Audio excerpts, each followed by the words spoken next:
We are about 29 hours until our earliest opportunity to launch our Space Launch System and Orion spacecraft. You see them live there on Launch Pad 39B here at Kennedy Space Center. When it launches, Artemis I will be humanity's return to the moon in almost 50 years. Good morning and welcome back for another live briefing of our Artemis I mission. I'm Megan Cruz, and thank you so much for being here with us today. This briefing is to update you all on how our countdown is going so far. As you know, the 2-hour launch window opens tomorrow, September 3rd at 2:17 p.m. Eastern Time. Here to take your questions today are Jeremy Parsons, Deputy Manager of Exploration Ground Systems here at Kennedy. And then we also again have Melody Levin, a Launch Weather Officer with the U.S. Space Force. Good morning to you both. We will take opening remarks. Jeremy, let's start with you. Sure. Good morning, and really appreciate everyone coming out today. Team is doing an absolutely tremendous job moving through launch countdown. And so yesterday at 14:17 local time, we reset the clock to T-minus 45 hours and counting. And so far, they're proceeding right on schedule. Last night, after the briefing, we powered up Orion. We performed all the RF testing. We also powered up the core stage. All looked nominal. We ran final leak checks on the inner tank umbilical. So this was the area that had a leak during launch countdown event 1. Again, all passed ambient along with the tail service mast umbilicals. So good leak checks there. And then yesterday evening, we also completed removing access stands and begin really final launch preps for the umbilicals. What we have on our plate today is a series of launch release system checks. We're charging the batteries on the flight elements, finishing final walkdowns, everyone kind of going through their systems, making sure everything looks and is in the appropriate configuration. We got a really busy afternoon moving everything into final launch configurations. That's handrails, heavy equipment, things like that. When we talk about going into tomorrow and the day of launch, activities pick up really early. So at 2 a.m., we're doing full clearing of the blast danger area.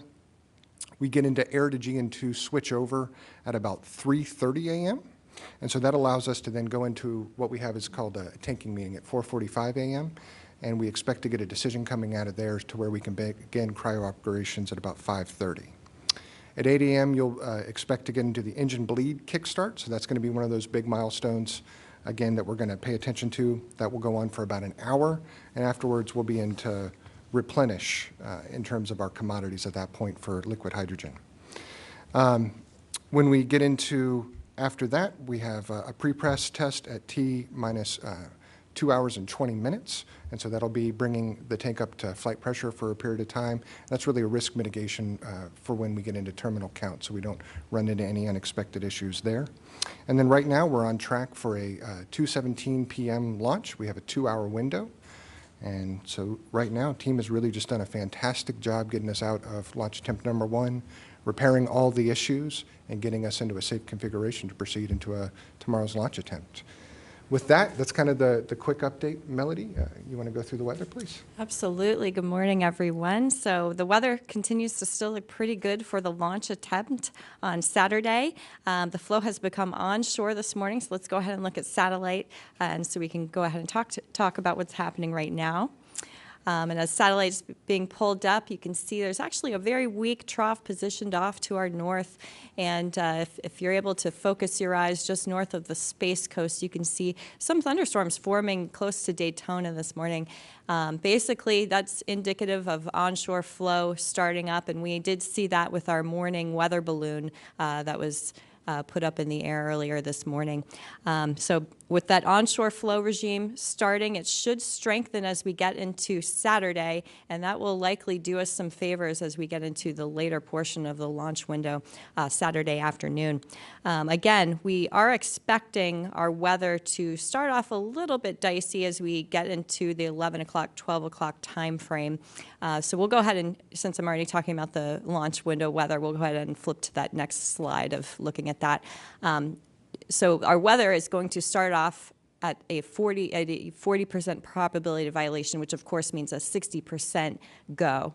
However, we do start evaluating the weather 3 hours before the launch window opens. So of course, that's right around 11 o'clock or so. So I do expect to make some no-go calls at some point tomorrow. However, as that East Coast sea breeze drifts farther inland, we do expect clearing on the back side of that, and that is because that is the reason why we are trending the forecast to more of an 80% favorability at the end of the launch window tomorrow afternoon. So now we can go ahead and flip to the backup forecast, and that is on Monday afternoon and evening time frame. I have the same numbers that I gave you yesterday, basically a 70% probability of go. However, there's a little bit more uncertainty in this forecast than what we had before. Previously, it did seem like we'd have a pretty steady easterly flow. At this point in time, it does seem like we're going to have a ridge right on top of us in the mid-level layers of the atmosphere. And because of that, it's kind of splicing the flow a little bit more than we expected. To the north of us, we're expecting more on the side of westerly flow, and to the south of us, we're expecting easterly flow. So, of course, we're smack dab in the middle there, and that gives us a very, very light flow regime, and it could almost go either way. So with a forecast like that, basically we're going to be focused on the weather with those inland sea breeze boundaries. And sometimes with that kind of situation, we can see some anvils floating back towards us in general in the late afternoon and evening timeframes. So because of that, I did go ahead and add the anvil rule into the backup launch window. But in any case, like I said yesterday, I do not expect weather to be a showstopper by any means for either launch window. Perfect. Thank you, Melody. All right, so for the reporters in the room, just raise your hand. We'll get a mic to you. And then for those on the phone, just press *1 to get into the question queue. I saw the first hand over here, Marcia. Marcia Dunn, Associated Press. For Melody, what's the tanking forecast look like? Because we had a 1-hour delay on Monday before they could even fuel. And my other question for Jeremy is, if you have to delay the start of fueling for weather or for any other reason, is it a minute-for-minute slip in terms of what it does to the launch time, and how's that? Or can you make stuff up as you do other things? Okay, so of course I'll take that first question. Yeah, I'm glad you brought that up. Because we have onshore flow, we could have some showers approaching the coastline, and maybe a crack of thunder and lightning with that. So that is certainly a threat, again, a very similar threat to what we had the other day. The one difference, though, is we're not nearly as moist throughout the atmospheric column as we were the other day. So that's on our side. But it's very hard to predict shower activity offshore during the late night time frames. It's much easier to predict the onset of the sea breeze than the approaching nocturnal showers. So it's possible that that could be a hindrance, but if we can get past that, I'm pretty confident that weather will be able to press forward for us. Yeah, and to address your second question, so it's not necessarily going to be it wouldn't be a minute-for-minute slip, and so that's kind of why we want to let the team work through it. They didn't reset the clock until the T-minus 40-minute hold time frame there yesterday. So there's not a lot of margin in the timeline. It's very orchestrated, but they may be able to deal with certain 15-minute delays, 20-minute delays, those sorts of things, and we'll try and make up time as they go through. But I would just say there's not a lot of margin in that timeline. Okay, I'll take the next question here. Stephen Young with Spaceflight Now for Jeremy. After the WDR, you extended some holds to get a little more padding in the schedule, and you've done that again to get the engine bleed, kickstart work in, and pressurize the tank, etc. I'm just wondering if you could give us an idea about the length of the workday for the launch team.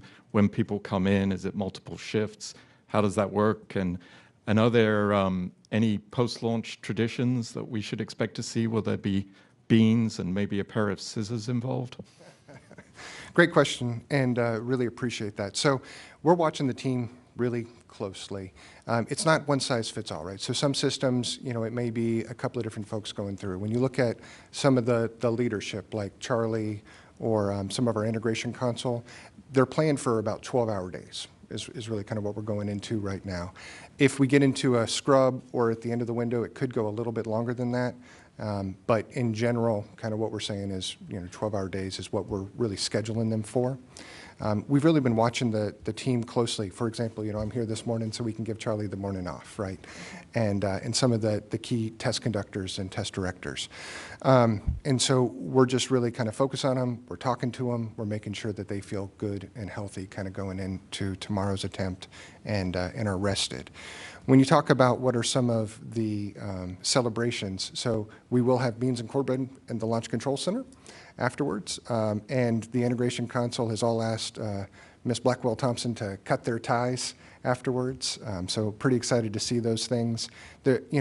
We're also trying to establish a few of our own traditions, and so what you'll see is I'll definitely be wearing a green tie for launch day to show solidarity with some of our launch director and some of the others there. Thank you for that question. Over here. Jim McDade, 1819 News. Melanie, could you please give us an overview of the Anvil Cloud Rule? And yeah, so I think a lot of our readers would like to know more about that. Okay. Essentially, I can tell you what the rule is based on, and I can kind of give you an overview of why some of our rules exist at all. So primarily, our rules exist because based on two principles. Number one, you can't fly into an active thunderstorm, right? And then number two, you cannot trigger your own lightning strike. And we've seen that in the past at least twice. So basically, if you think about it, we're sending a charged rod up into the sky. We've done half the work for the atmosphere already. So the Anvil rule is just kind of a continuation of that, where basically it's a spread of the electric current possibly along the anvil, extending farther away from the parent thunderstorm. So because of some of that electric current could still exist, and sometimes it is masked by the outside of the cloud, we don't have a good handle on how to see it and how to read it. So it's just a built-in conservatism into the rule to make sure we don't trigger our own lightning strike.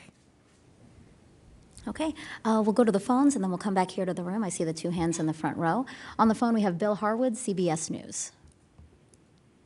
Yeah, hi. Thanks, Jeremy. I don't know if you can answer this question or not, but you got 46 colas for this launch, and I realize that going up to apogee and then back down to perigee for TLI, you're passing through, multiple realms of satellites. But any idea how Starlink plays into all of that, if it does at all? Thanks. Let's see, Bill. So honestly, the Space Force does that analysis for us. When we look at it, we got about, like you said, about 45 cutouts. Many are short in duration, typically, a couple of seconds each, with about 10 of them being about a minute each. In terms of what kind of goes behind that analysis, I honestly don't have the answer for you there. It is a mix of satellite position, orbital debris, and things like that. But honestly, the Space Force kind of looks at the specifics with whether it's Starlink or other things along those lines. Another one from the phone real quick, Kristen Fisher, CNN.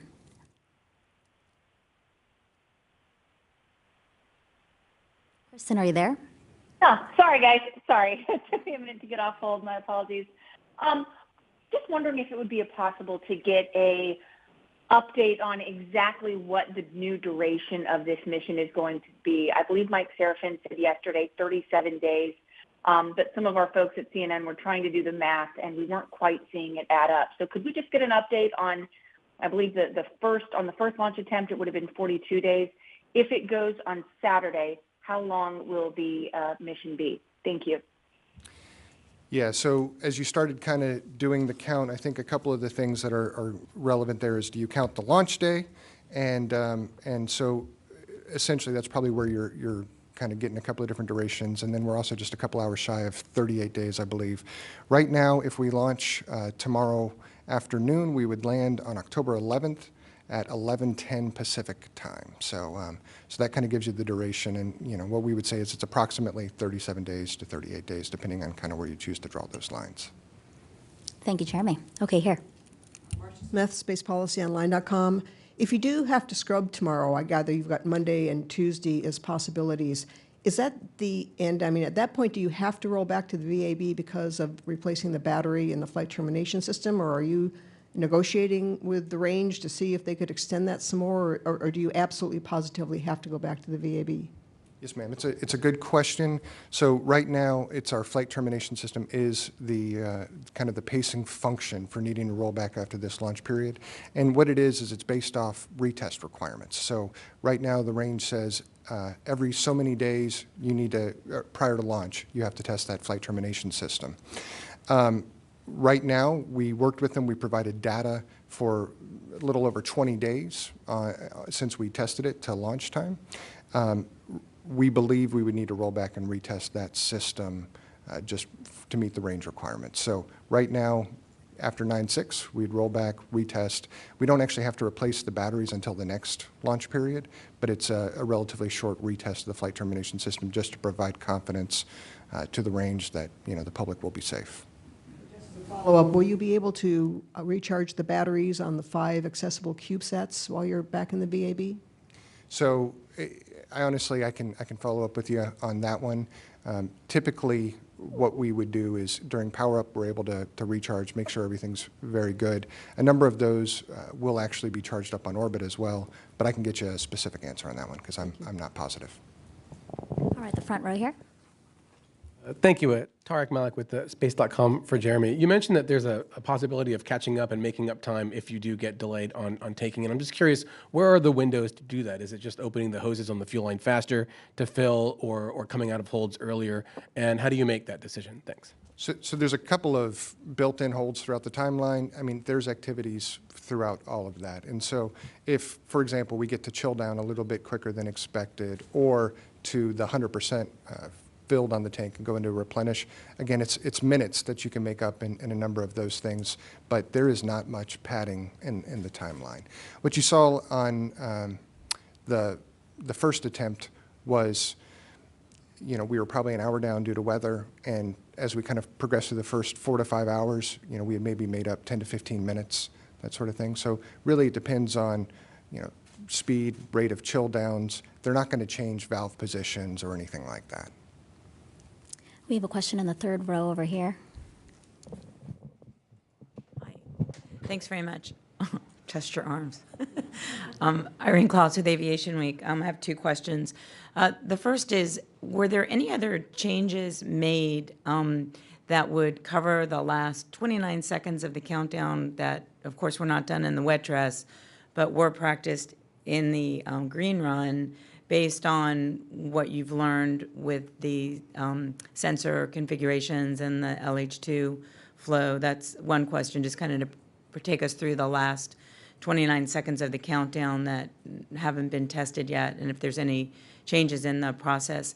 And then the other question is about the COLAs. How are those accounted for in the countdown? Does Charlie call a hold, or will it be automatically, would the countdown clocks automatically stop, especially if you're already in a termination mode, or would you not pick up the final section of the countdown if there is one of these COLAs in that process? Thanks. Yeah, no worries. So for the last 29 seconds, no changes were made. Really, in order to kind of maybe get at the base of your question, which was, what did we do to kind of mimic some of the green run activities? That's primarily where we intend to begin the kickstart test. And so that's happening before we get to stable replenish on the LH2 tank. And so we're bringing that much earlier into the flow and before we actually even get the hydrogen tank full. And so that really mimics exactly what we did at a green run. As far as when we go into the last 29 seconds and ALS handover, no changes were made based off that. And so a lot of this is a vestige of not getting all of those objectives bought off during wet dress rehearsal 4, and then really wanting to make sure we have strong process control. Let's see, I'm sorry, can you repeat? Okay, so the COLAs, how do we account for that? Thank you for the reminder. So on that one, it really will depend on when we choose to reset the clock. So say we go in, what happens right now is the GLS integration console. So our ground launch sequencer has a series of times of when those cutouts are. And so if we run into any issues, what we'll do is we'll perform an analysis and say, we are good to launch at X time, and they'll reset to that, and then they avoid the COLA. So it's not completely automated, but we do have folks that have those times up, and it's really when we go about resyncing the clock to a new T0 time. Thanks. Thank you. Kenneth. Yeah, hi, Ken Chan, New York Times. So in the last couple of days, we've heard a lot about the hydrogen line bleed kickstart. I was just, and that's to sort of verify your procedures. I was wondering, once that all sorted out, in a normal countdown, when does the engine chill down occur? Okay, so let me try and get to the core of your question. So when do we kind of, maybe I'll repeat it back. So when do we validate our new procedures? Is that the question? No, assuming everything works the way you want it to this time. So for Artemis II, when would the chill down actually occur during a normal countdown? So the kickstart procedure is something that I do think we will do every single flow, and so we'll know that relatively early on. What we are doing this time around that we would not necessarily add into future tests is a pre-press test, and that's just us kind of getting into understanding exactly what the controls are, how everything's behaving, and that's really going to be a risk mitigation to the terminal count. But I do believe we will not continue to do, or we will do the kickstart similar in every single flow. And what time in the countdown would that occur later? So right now, it's going to occur at approximately 8 a.m. I don't have the T-minus time right on me, but it should occur about 8 a.m. for about an hour. No, in the future. It would be at a similar time. Okay, thanks. We have some questions on the phone. We have Jim Siegel, NASATech.net. Oh, thank you for taking my question. If the launch moves to Monday instead of Saturday, when will the launch window open? And I assume that it'll still be a 2-hour launch window. Thank you. Let's see. So our launch window opens, it's a couple hours later. I don't have that exact information with me handy, so I'll have to get back to you exactly at that time. And so I'll just follow up if you don't mind. Yeah, absolutely. Jim will get back to you on that one. And then we have Anthony with main engine cutoff on the phone. Hey there, thanks for taking my call. For Jeremy, if the crack on the core stage foam yesterday was mentioned that's not an issue for flight, are there any other areas on the core stage where that would be an issue, and how are those monitored? So we do a series of checks throughout launch countdown and actually in between the last attempt and this one where we go through, we do thorough inspections of the vehicle. Even very minor defects are noted. Throughout launch countdown, we have a team which we call Sea Ice on the console, and they do inspections throughout. So they use high-definition cameras, infrared, things along those lines. And so right now, we've done a full inspection of the vehicle. We've noted any nonconformances, and they've cleared any of those for flight. Throughout the count, as we see cryo pumping, things like that, we're going to continue to do the same thing. If anything is anomalous, they note it, and then they turn it over to a debris trajectory analysis team to decide whether or not we have any concerns. So they have standards that they use against, and they have models that we run it if it's above those standards. And then just to answer the other question, it was 5:17 p.m. is the launch time, and I believe it is a 2-hour window as well. 5:12, actually. 5:12 on I'm me. Yep. sorry. Nope, it's okay. It's 2:17 Saturday. so 5:12 on Monday, no problem, with that 90-minute window to answer Jim's question from before. And we had a question in the room here. Yep. Aaron Cooper with CNN. Knowing everything you know, can you kind of bottom line it for us? How confident are you that this is going to fly on Saturday? How confident are you it's going to fly before the end of the Tuesday windows? Yeah, so this is a test flight, right? And so while I feel very good about our procedures, when you look the team in the eye, they're ready. We can't control the weather. And so on any given day, there is risk that we'll be able to get off. I think what I kind of am looking at is our team is ready. They are getting better with every attempt and actually performed superbly during launch countdown number 1. So in my mind, I think if the conditions with weather and the hardware align, we'll absolutely go. And we have the right team at kind of the right time. So, and those statistics, right, those probabilities go way up if we get 2 attempts off before the end of this window. And I believe there was another one in the room. Was there another hand in the room? No? Oh, over here. Hi, I'm Brandy Campbell with Fox Weather. With the weather being favorable at 60%, how often have you guys had a successful launch at that, rate? And with that being the rate, do you foresee us maybe waiting a while for like a good time to take off, or is there a chance we could take off, at the beginning of the window? Those are excellent questions. I don't have the exact stats that you're searching for. I can get back to you with that. I can tell you, though, that on any given day, there's about a 1 in 3 chance that we will scrub for any reason. And out of those chances of us scrubbing, there's a 50% chance that it's due to weather. So hopefully that's some stat you can take back. Could you remind me of the second part of your question? Yes, I was asking, is there a chance that we might have to wait a while for there to be a good opportunity for us to launch throughout that weather, being that it's a 60% chance favorable?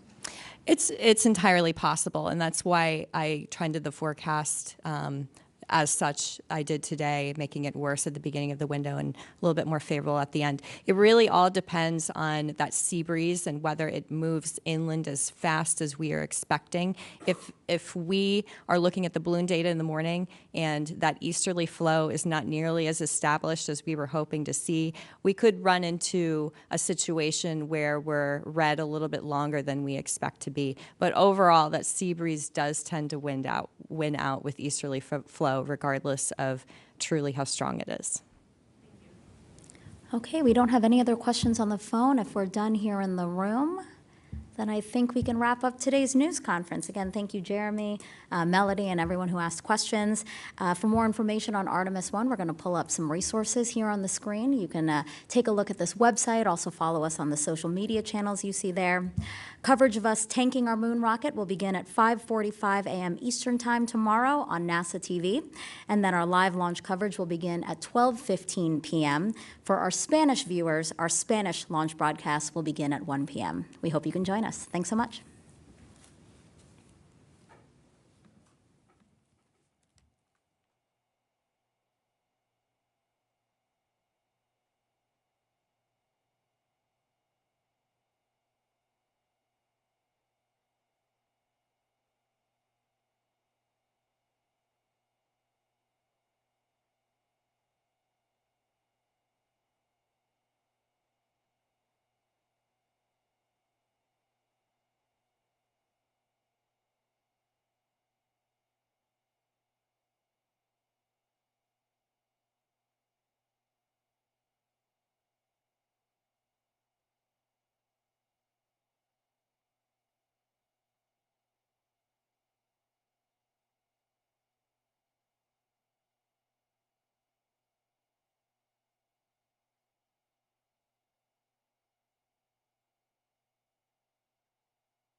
EV2? Well, EV2 is sublimator already off. Okay. Do the EV1 then.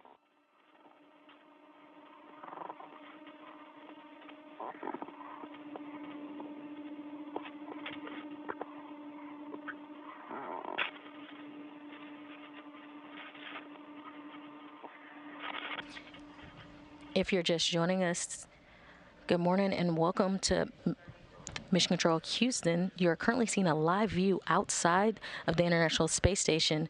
Today's operations is a Russian spacewalk 54A, where two cosmonauts exited the hatch at 8:25 a.m. Central Time, 13:25 GMT, and we are looking at a 6-hour and 18-minute spacewalk today.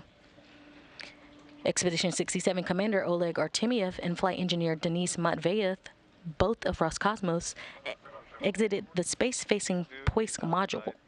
The primary objective of the spacewalk is to relocate an external control panel for the arm, the European robotic arm, from one operating area to another, and test a rigidizing mechanism on the arm that will be used to facilitate the grasping of payloads.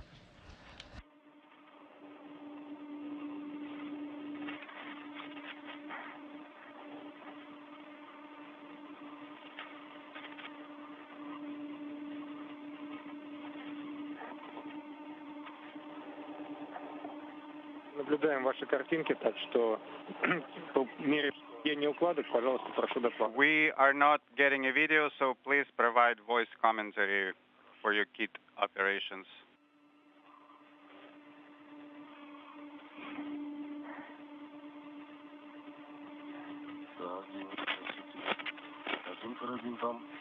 Okay, one hook is done. You take that hook. Got it.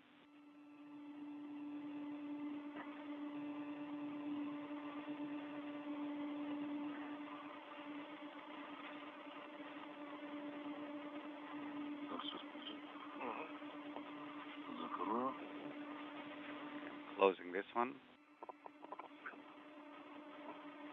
Just entering orbital daytime as the ISS flew 262 statute miles above the North Pacific Ocean. Okay, I'm passing you the second hook now. Okay. Second hook is outside.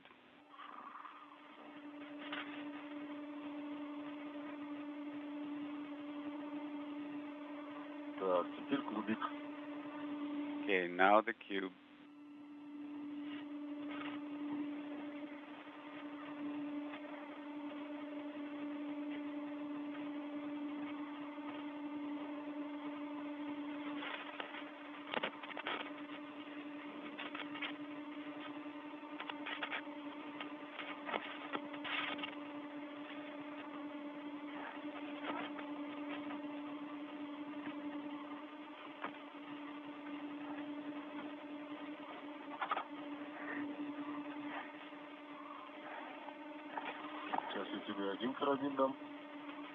Okay, I am passing you a hook now. Okay.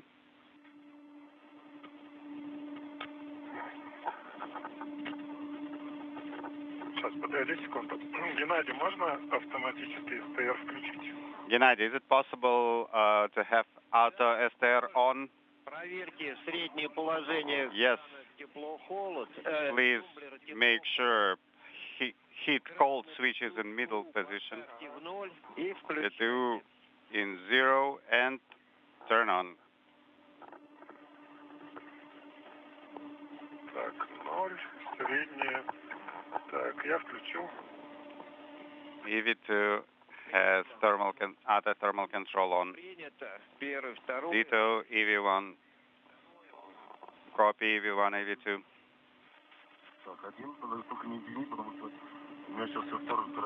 Okay, don't pull because I am not done with the second hook yet. Hold on.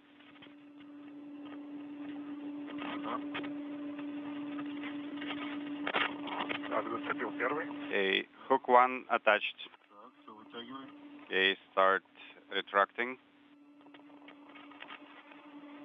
You're now seeing great views in the center of your screen of Expedition.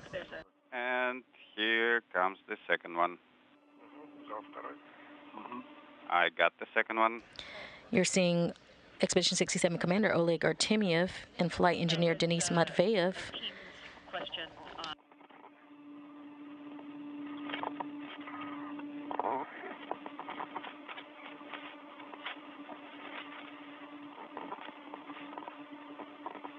Artemiev is wearing the Russian Orlan spacesuit with red stripes, while Matveyev is wearing the Orlan suit with the blue stripes.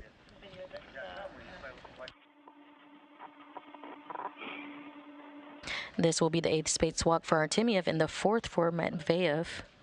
Today's spacewalk will complete unfinished tasks from a spacewalk in August, which was cut short after Artemiev's spacesuit showed abnormal battery readings about 2 hours and 17 minutes into the spacewalk. The battery has been replaced and tested.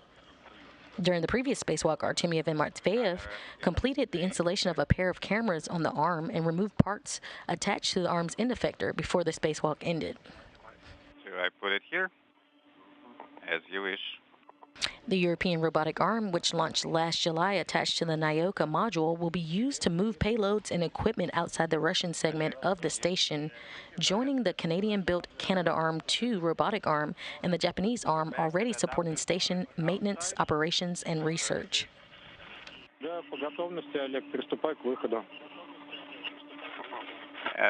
this case, Oleg, please start executing as you are ready. Okay.